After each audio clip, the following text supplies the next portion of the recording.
भोगों की आशा का त्याग करके आपकी कृपा से आपके नाम गुण रूप लीला धाम इसी का चिंतन होता रहे। बड़ा कठिन है भोगों की आशा का त्याग करना। आशा सर्वत्र से हट जाए तो एक क्षण नहीं लगेगा स्वरूप बोध होने में। जो स्वरूप बोध होने में समय लग रहा है, भगवत साक्षात्कार होने में, उसका कारण है आशा। भोगों की आशा, जीने की आशा, मान प्रतिष्ठा की आशा, लोक परलोक की आशा। अगर ये आशा नष्ट हो जाए अभी भगवत साक्षात्कार हो जाए। लौकिक आशाओं का नाश ही अध्यात्म की ऊंचाई है। सेवक जी महाराज कह रहे हैं, वेद विद्या पढ़त कर्म धर्मन करत, जलप तन कलप की अवधि आनी, चारु गति छाण संसार भटकत भ्रमत, आस की पास नहीं तोरी जानी। सकल स्वार्थ करत रहत जन्मत मरत, दुख और सुख के होत मानी, छाणी जंजार कैसे न निश्चय धरत, एक किन रमत हरिवंश बानी।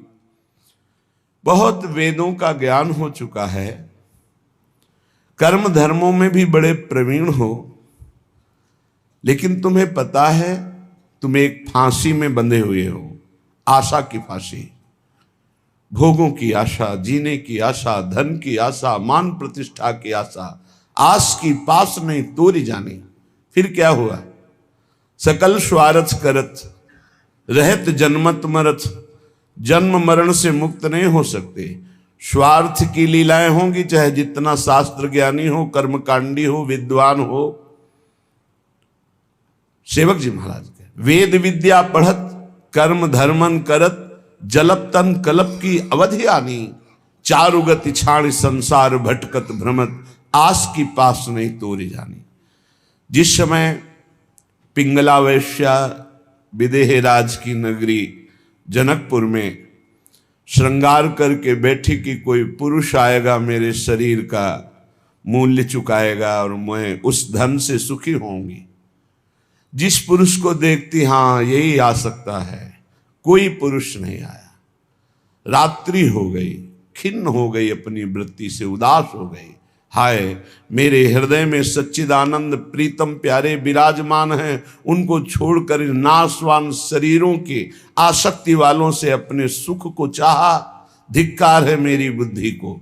आज से मैं प्रण करती हूं, कभी किसी पुरुष की आकांक्षा नहीं करूंगी, कभी किसी पुरुष के द्वारा दिए हुए भोग सुख को स्वीकार नहीं करूंगी।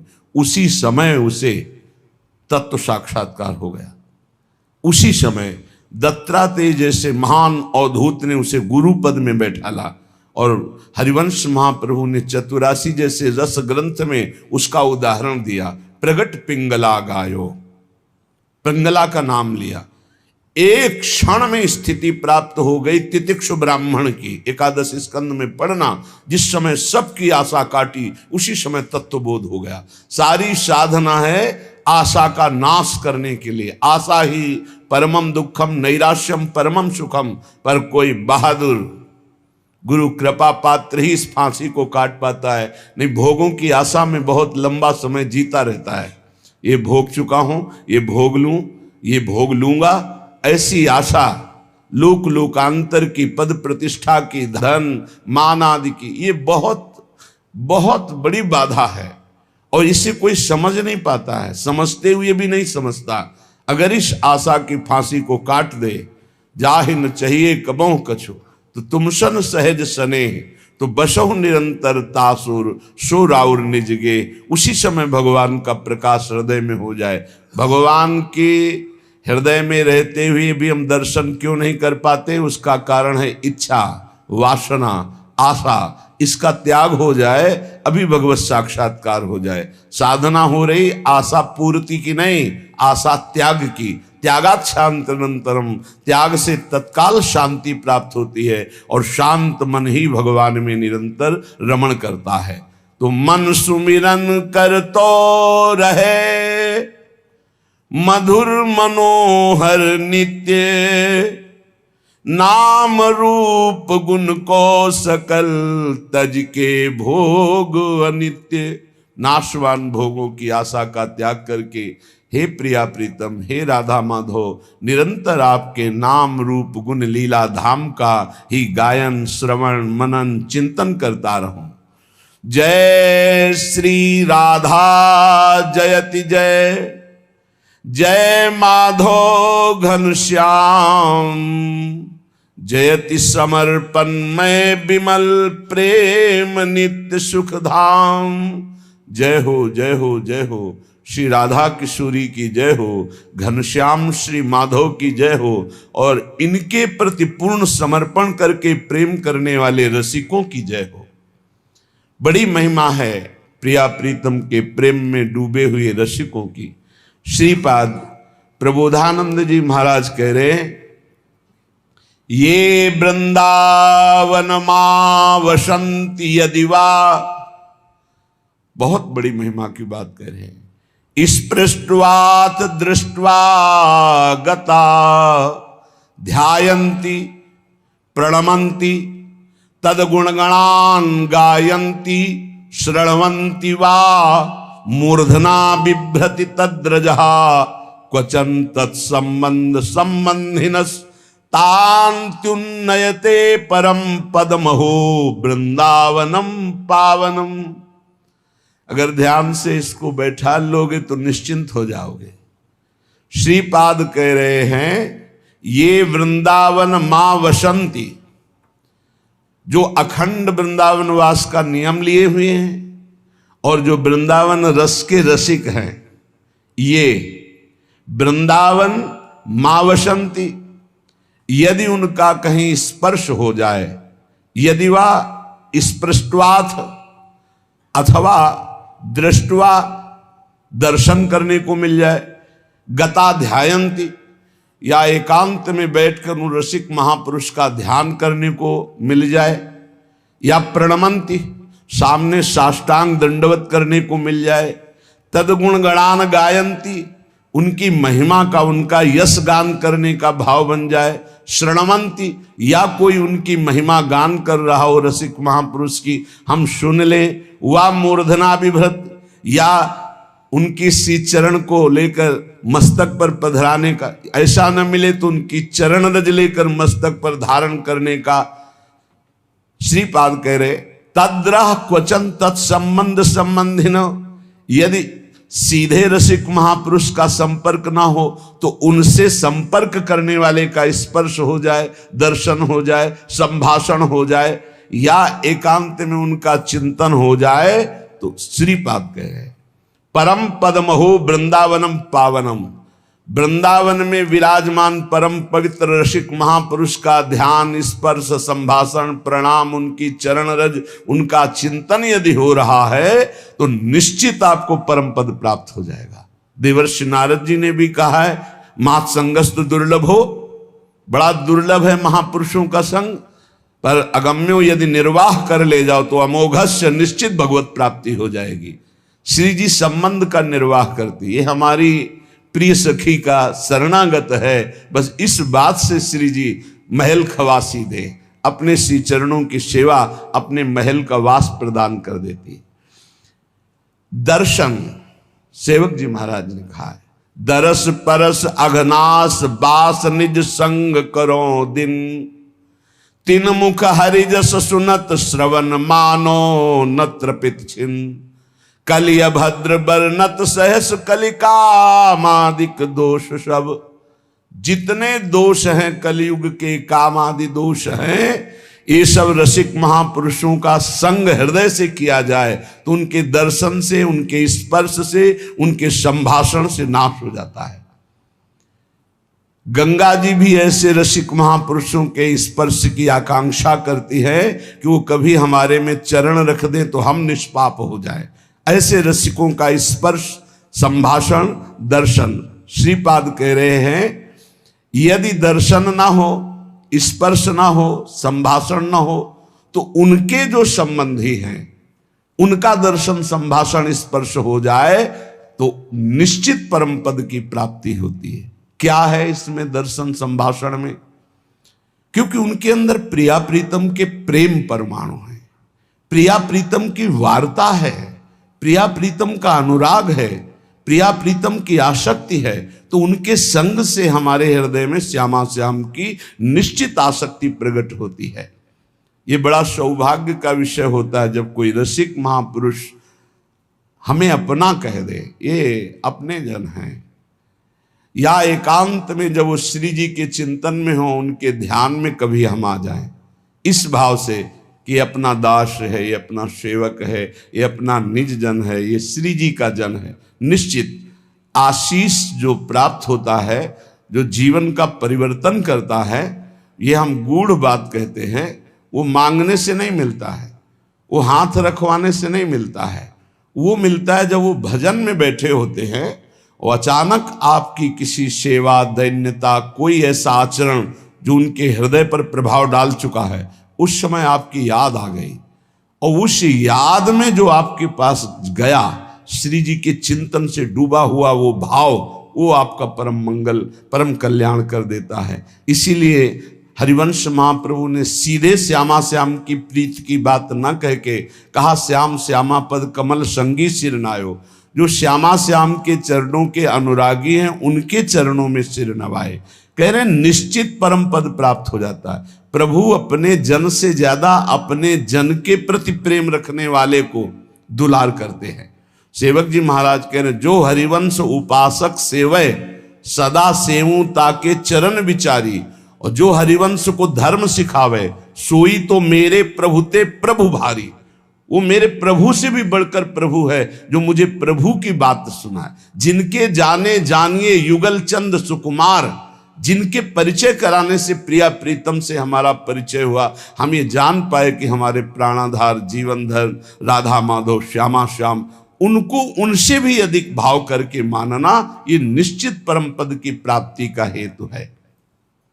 श्रीपाद कह रहे, श्रीमद वृंदावन भुवि महानंद साम्राज्य कंदे, वंदेयम कंचन विरचिता मृत्युवास प्रतिज्ञम, श्री गांधर्वा रसिक तिलकौ स्वेश योग्यम यमेकम, ज्ञात्वा न्योन्यम विमशत इदम कीदृशोन्वेष भाव्य। ये श्री वृंदावन धाम महाप्रेम का साम्राज्य स्थल है। यहां पर जो ये प्रतिज्ञा कर लेता है, वंदे यम कंचन विरचिता मृत्युवास प्रतिज्ञम, ये स्वर्णिम भूमि जो वृंदावन है, इसमें जो नियम ले लेता है कि मैं मरने तक यहां से बाहर नहीं जाऊंगा, इसके बाद कोई शरीर को क्या करे हमें कोई परवाह नहीं, पर मैं वृंदावन से बाहर नहीं जाऊंगा। इसकी बहुत बड़ी महिमा है, ये बहुत बड़ी लाभ की वृत्ति। अनंत जन्मों की किए हुए अपराध सब क्षमा हो जाएंगे और निश्चित भगवत प्राप्ति हो जाएगी। पहला उपाय बताया, वृंदावन रसिकों का स्पर्श, संभाषण, दर्शन, ध्यान, प्रणाम, चरण रज निश्चित परम पद प्रदान कर देती है।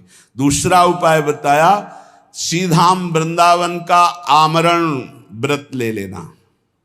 सीधाम वृंदावन के बाहर कभी भी हम नहीं जाएंगे। कल हमसे किसी ने प्रश्न किया था कि हम कितनी सीमा माने वृंदावन की अखंडवास के लिए, तो 3 वृंदावन का वर्णन हुआ है, गोष्ठ वृंदावन, गोपी वृंदावन, नवनिभृत निकुंज वृंदावन। हम तीनों का एक साथ लेते हैं।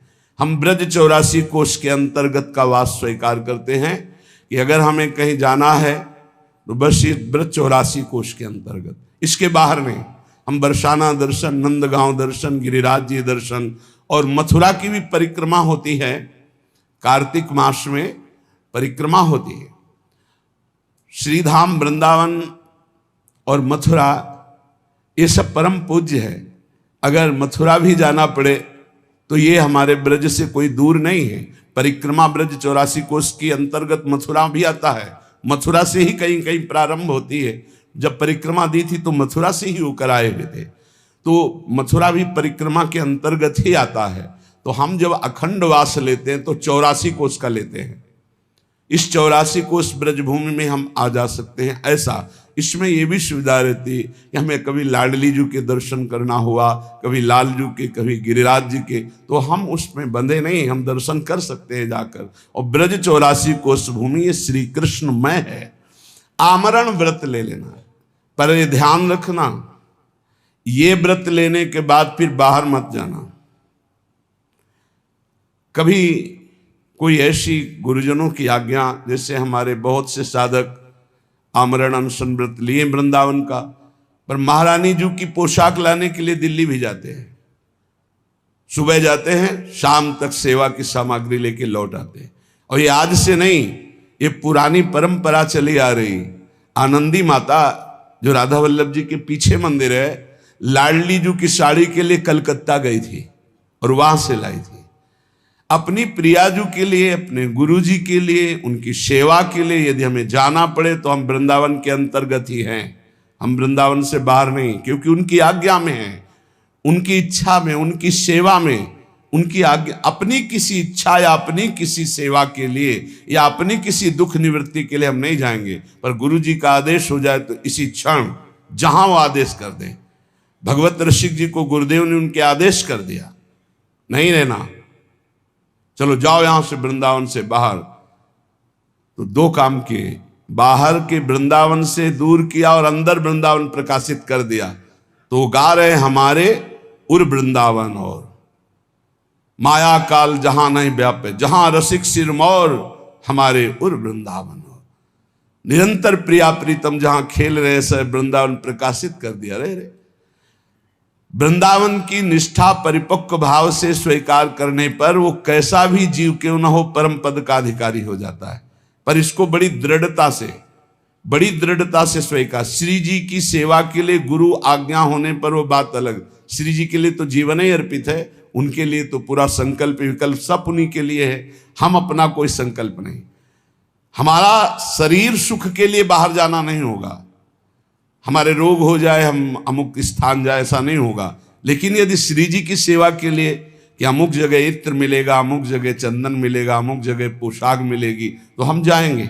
हम श्री जी की सेवा के लिए वो वस्तु लेकर रात्रि यहीं व्यतीत करेंगे आकर के। ऐसा हमारे बहुत से संत भगवान ऐसा करते हैं, क्योंकि नित्य श्री जी का फूल बंगला बनता है, नित्य सेवा सामग्री, तो किन्हीं किन्हीं को जाना पड़ता है और उस वहाँ से झूमर है, सेवा की पोशाक है, सामग्री। तो उनका ऐसा नहीं कि वो वृंदावन का अखंडवास स्वीकार नहीं करते। जब कोई साधक यहाँ से आज्ञा में जाता है तो वो हमारे हृदय में रहता है, जब तक वापस नहीं आता तब तक अखंड चिंतन उसका बना रहता है। कहीं भी बाल बांका न होने पाए, कहीं भी उसका अध्यात्म चिंतन न बिगड़ने पावे, क्योंकि माया नगरी में जा रहा है। हमारी स्वामिनी जी की उस पर दृष्टि रहती है। श्री गांधर्वा रसिक तिलको स्वेशु योग्यम यमेकम। गांधर्वा श्री लाडली जू रसिक तिलक श्री लालजू महाराज, जो वृंदावन का अखंड वास स्वीकार कर लेता है, उसको अपने अनन्य सेवकों की गणना में श्री प्रियालाल लिख लेते हैं। केवल अनन्य वृंदावनवासी, अखंड वृंदावनवासी, ये बहुत बड़ा व्रत है, बहुत बड़ा व्रत। अंतिम जन्म है जिसका, वही ये व्रत ले। और इसका निर्वाह, बहुत कष्ट की परिस्थितियां आ सकती हैं, लेकिन टूटना नहीं। कोई भी कष्ट तुम्हें परास्त नहीं करेगा, पर तुम टूटना नहीं। अगर आमरण अनशन जैसे परीक्षित जी ने लिया तो 7 दिन में भगवत प्राप्ति कराने के लिए बिना बुलाए सुखदेव जी आ गए, बिना बुलाए। ऐसे ही आप आमरण व्रत लीजिए वृंदावन का, तो बिना किसी याचना के किसी सिद्ध रसिक महापुरुष का सानिध्य प्राप्त हो जाएगा और प्रिया प्रीतम की प्राप्ति हो जाएगी। जो श्री राधा किशोरी की उपासना करता है, कौन बाधा उसे परास्त कर सकती है? राधा राधा राधा, अगाध प्रेम रस प्रदान करने वाली, अगाध संपत्ति प्रदान करने वाली श्री लाडली जी का नाम राधा। जो राधा राधा आराधना करता है तो कोई भी बाधा, कोई भी अपराध उसे छू नहीं सकता, कोई भी अपराध छू नहीं सकता। ये पक्का समझो। हरिराम व्यास जी ने कहा है, शाप ताप रोग शोक दारुण दुख हारी, ये लाल इष्ट दुष्ट दलन कुंज भवनचारी, श्याम हृदय भूषण जित दूषण हित संगी, श्री वृंदावन धूरि धूसर रास रसिक रंगी, शरणागत भय विरद पतित पावन बाने, व्यास से अति अधम आतुर को न समाने, श्री राधा प्यारी के चरणारविंद शीतल सुखदाई। साप, किसी का साप राधा उपासक के ऊपर लागू नहीं हो सकता। जाओ मैं तुम्हें ऐसा साप देता हूं, वो लौट जाएगा, उसी के पास चला जाएगा। पक्का विश्वास कीजिए, कोई भी दैहिक दैविक भौतिक ताप स्पर्श नहीं कर सकता, और कोई चूक हो जाए तो उस पर पाप लागू नहीं होगा। साप ताप रोग, कोई भयानक प्रारब्ध आवे उसे रोग परास्त नहीं कर सकता, इसलिए कोई बाधा नहीं। जहां राधा वहां कौन सी बाधा। विश्वास कीजिए, जहां किशोरी जी के चरणारविंद का उपासना का भाव, वहां कोई बाधा परास्त नहीं करती। जिस घर में राधा नाम कीर्तन होगा उस घर में कभी शनि शुक्र राहु केतु इनका कोई प्रभाव नहीं होगा, कोई भूत प्रेत का प्रवेश नहीं होगा। आप चाहे 15 मिनट ही सही पर नाम कीर्तन अपने घर में जरूर करें।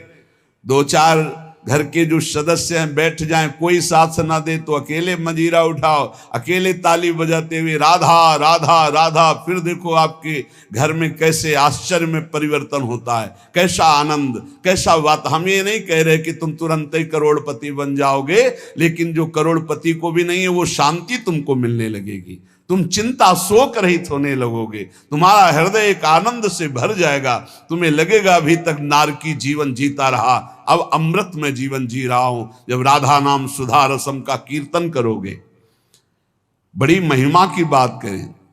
तनु चापराधा न रक्ष, तू चिंता मत कर। अगर कोई अपराध बन जाता है तो तुम पर लागू ही नहीं होगा, क्योंकि राधा नाम जापक हो, राधा नाम क्षमा कर देगा। कोई अपराध इस पर, इसका मतलब यह बढ़ावा नहीं कि राधा राधा बोलो अपराध करो, ऐसा नहीं।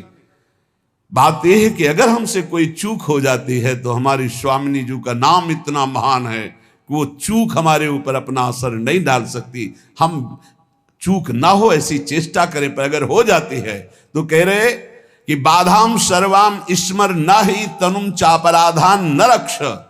कोई भी बाधा तुम्हारे स्मरण में नहीं पहुंच सकती, कोई भी बाधा तुम्हारे जीवन में नहीं आ सकती। यदि नाम जब बाधाएं आएंगी पर वो सब मंगलमय हो जाएंगी।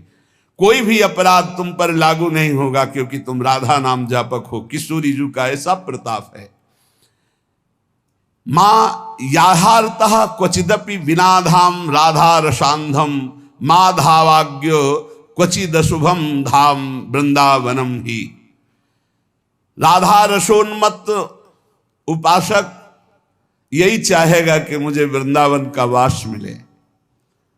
उसका हृदय हर क्षण यही सोचेगा अपनी प्यारी जो प्यारे जो की लीला स्थली में वास हो, रोज सत्संग सुनने को मिले, रोज भगवान नाम कीर्तन बैठकर वृंदावन की भूमि में करूं। इसलिए मेरी दौड़ भाग बंद हो, लाडली जो ऐसी कृपा करो कि कभी ऐसा सुलभ हो जाए कि मैं वृंदावन वास करूं। चलो आजीवन नहीं तो कुछ कुछ दिन वास करके फिर चला जाऊं। ये बड़ा सौभाग्य का विषय होता है कि 2 महीने में आप आए, 2 दिन रुके, फिर चले गए, फिर 4 दिन रुके, फिर चले गए। आप देखना इसका रंग चढ़ेगा आपके ऊपर। श्रीधाम वृंदावन का आश्रय, श्रीधाम वृंदावन का वास, वृंदावन के रसिकों का संग, राधा नाम का जप और प्रिया प्रीतम की उपासना, इससे बढ़कर त्रिभुवन में कुछ नहीं है। पर ये उपासना तभी रंग लाती है जब रसिकों का संग मिल जाए। बिना रसिकों के संग के ये रंग ही नहीं चढ़ता, ये समझ में ही नहीं आता है। बहुत ज्ञान विज्ञान की बातें बघारते रहते हैं, पर आशाएं अंदर से नहीं जाती, भोग इच्छा अंदर से नहीं जाती। इसीलिए न तत्वबोध होता है, न भगवत प्रेम होता है। श्री भगवत ऋषिक जी महाराज कह रहे हैं, उपासक प्रायः माया के आकर्षण में दौड़ने लगता है। इच्छा तो है भगवान की प्राप्ति हो जाए, झंझट खत्म हो, लेकिन वासना इतनी प्रबल है कि वो उपासना में रत न रह करके वो भोगों की तरफ ले जाती है। कह रहे हैं कि माया को सब जग भजे, माधव भजे न कोय, और जो कदापि माधव भजे तो माया चेरी होए। माया चेरी होए रहाय चरणन लपटानी, ज्यो मलयज के संग सहज सौरभ सुखदानी। भगवत रसिक अनन्य होए सतगुरु की दाया, तो माधव से मन लगे मोह छूटे मद माया। अगर गुरुदेव की कृपा हो जाए तो माया से मन हट जाए, अहंकार से मन हट जाए, नहीं ये कर्ता भोक्ता भाव में माया के पीछे लगा हुआ है। संसार के जितने भी हैं जीव, ये सब माया के वशवर्ती हैं, माया के अधीन हैं। और जो उपासना में लगते हैं तो भी उपासना हरि की करते हैं, ये हुई साधना, और साध्य बना लेते हैं माया का। बहुत बहुत स्पष्ट बात है। यद्यपि साधना हरि की, उसमें जो हमारे पास विषय सामग्री है उसे साधना का एक अंग बना लेते हैं और साध्य बनाते हैं भगवत प्रेम को, भगवत साक्षात्कार को, तब तो उपासना सही बनी। लेकिन उपासना हरि की, जैसे लीला गायन है, नाम कीर्तन है, भगवत आराधना है, लेकिन साध्य हम मान लेते हैं माया को। ये धन मिल जाए, ये मकान बन जाए, ये भोग सामग्री मिल जाए, तो बोले माया कभी पकड़ में नहीं आएगी। ये मायापति के भजन में जब तक चित्त नहीं लगाओगे तो माया पकड़ में नहीं आएगी। जहां मायापति माधव का भजन शुरू किया तो माया तुम्हारे चरणों की चेरी हो जाएगी। चरणों की चेरी, जो इच्छा करोगे तत्काल उसकी पूर्ति हो जाएगी, तत्काल। ये देखा, मां की तरह माया ये पोषण करने लगती है ऐसे भक्त का जो केवल भगवत आराधना में रहता है। यद्यपि उसकी कोई इच्छा नहीं, यदि कदापि इच्छा कहीं से जागृत हो जाए किसी संयोग वसात, तत्काल उसकी पूर्ति हो जाती है, क्योंकि आज्ञा कानूनी माया बन जाती है जो माधव का निरंतर भजन करता है। जैसे चंदन के आसपास के नीम और बमूल भी चंदन के भाव बिक जाते हैं, ऐसे ही हमारी कोई योग्यता नहीं, पर यदि हम प्रभु का भजन करने लगे तो हम में भागवतिक सौरभ जागृत हो जाएगा और हम महान महान भक्तों की पंक्ति में आ जाएंगे। भगवत रसिक जी कहते हैं, जो साधक अपने गुरु को प्रसन्न कर लेता है, जिसके ऊपर गुरु की कृपा दृष्टि रहती है, उसके हृदय से मोह मद माया अपने आप छूट जाती है और माया सदैव उसकी सेवा में रहती है और माधव उसके हृदय में विराजमान रहते हैं। इसलिए सच्चा उपासक वही है, आशा जिज्ञासा नहीं, नहीं आशा उपदेश, नाम रूप रसना चखनी, यह समझे को देश, या समझे को देश, सहज सब सो नहीं बोले, और बोले समयो पाए ग्रंथि संशय की खोले।